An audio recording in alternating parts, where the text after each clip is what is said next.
Hello साथी, सभी को जय हिंद।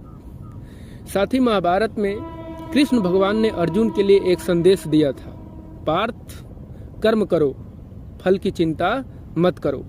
अर्थात इस लाइन से हमें यही केवल जीवन में सीख लेनी चाहिए कि हम सभी मानव प्राणी में अगर जन्म लिए हैं तो हम सभी को कर्म करते रहना चाहिए, फल की चिंता नहीं करना चाहिए। फल न तो मेरे बस में है न तो आपके बस में है। फल वो तभी प्राप्त होगा जब आपके कर्म की सीमा पूरा हो जाएगी। साथ ही हम सभी कर्म करते रहते हैं, फिर भी फल प्राप्त करने में असमर्थ रहते हैं। क्यों? क्योंकि वो जो समय है ना, वो आपके अनुसार नहीं है। अभी आप कर्म करते रहिए, आपके जीवन में फल अवश्य प्राप्त होगा। आप अपने कर्म पे भरोसा रखिए, फल की चिंता मत करिए। फल न तो आपके हाथ में है और न ही फल आपको फल से आप अपने जीवन का लक्ष्य निर्धारित कर सकते हैं। फल ईश्वरीय कृपा है। आप अपने ईश्वर पे विश्वास रखिए और रात दिन मेहनत करिए। आपका केवल कर्म का अधिकार है। आप कर्म करिए, फल अवश्य मिलेगा।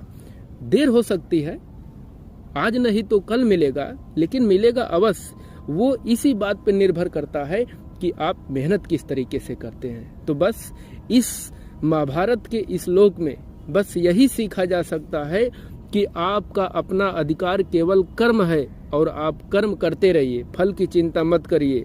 फल एक न एक दिन अवश्य मिलेगा। बस लगे रहिए।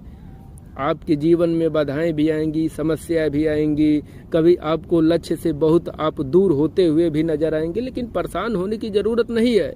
जीवन में समस्याएं आती रहती हैं, जाती रहती है।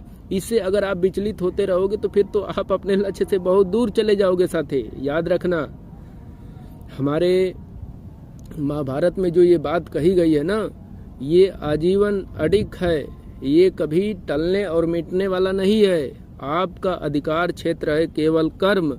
कर्म करिए, फल अवश्य मिलेगा। आज नहीं तो कल मिलेगा अवश्य। आप अपने ईश्वर पे विश्वास रखिए, भरोसा रखिए।